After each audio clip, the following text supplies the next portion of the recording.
भाग्य। आइए जानते हैं गौतम बुद्ध की ये कहानी। बहुत समय पहले की बात है। बुद्ध के समय में एक छोटे से गांव में गरीब किसान रहता था। उसका नाम था भद्र। वह बहुत मेहनती था, लेकिन भाग्य हमेशा उसके साथ नहीं था। खेत में कड़ी मेहनत करने के बावजूद उसकी फसल अक्सर खराब हो जाती थी, जिससे उसकी आर्थिक स्थिति दिन ब दिन कमजोर होती जा रही थी।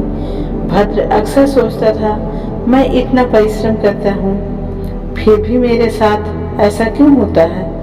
क्या मेरे भाग्य में कभी सुख नहीं लिखा?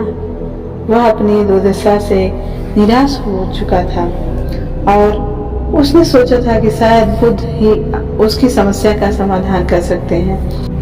एक दिन जब बुद्ध का गांव में आगमन हुआ तो भद्र उनके पास पहुंचा और अपना दुख प्रकट किया। उसने पूछा, भगवान, मैंने जीवन में हमेशा ईमानदारी से मेहनत की है, फिर भी मैं दुख और गरीबी से घिरा हूँ। क्या यह मेरे भाग्य का दोष है? क्या मेरा भाग्य कभी बदल सकता है? बुद्ध ने भद्र की बात ध्यान से सुनी और मुस्कुराए। उन्होंने कहा, भद्र, भाग्य केवल तुम्हारे कर्मों का फल है। जैसा कर्म तुम करते हो वैसा ही फल तुम्हें मिलता है, लेकिन भाग्य कोई निश्चित और अपरिवर्तनीय नहीं है। तुम अपने कर्मों से अपने भाग्य को बदल सकते हो। भद्र ने पूछा, लेकिन भगवान, मैंने हमेशा अच्छे कर्म किए हैं, फिर मैं दुखी क्यों हूँ? क्या इसका मतलब यह है कि मेरे पिछले जन्मों के कर्मों मेरे इस जीवन में प्रभावित कर रहे हैं?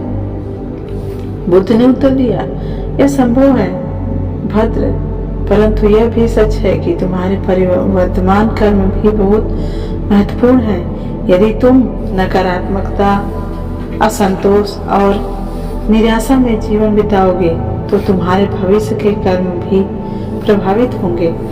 इसलिए तुम्हें अपने मन को शांत रखना होगा और अपने कर्मों को सही दिशा ले जाना होगा। भद्र ने बुद्ध से पूछा, तो मैं क्या कर सकता हूँ? बुद्ध ने कहा, तुम्हें अपने विचारों और कार्यों को सकारात्मक बनाना होगा। जीवन में जितनी भी कठिनाइयां आए उन्हें धैर्य और समर्पण से स्वीकार करो। अपने कर्मों में कोई कमी मत रखो, लेकिन अपने मन को शांत और संतुष्ट में रखो। यही तुम्हारे भाग्य को बदलने की पहली सीढ़ी है। भद्र ने बुद्ध के शब्दों को समझा और अपने जीवन में लागू किया।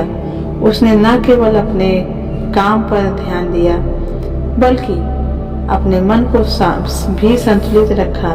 धीरे धीरे उसकी परिस्थितियां बदलने लगी। उसकी मेहनत का फल मिलने लगा, उसकी फसलें बेहतर हुई और उसकी आर्थिक स्थिति सुधरने लगी। इस कहानी से हमें यह सीख मिलती है कि भाग्य कोई अस्थायी चीज नहीं है। हमारे कर्म ही हमारे भाग्य का निर्धारण करते हैं, और यदि हम सकारात्मक दृष्टिकोण और सही कर्म करें तो हम अपने जीवन को बदल सकते हैं। बुद्ध का यह संदेश था कि जीवन में कठिनाइयां आना स्वाभाविक है, लेकिन अपने कर्मों और दृष्टिकोण को सही रखकर हम अपने भाग्य को बदल सकते हैं। नमो बुद्धाय।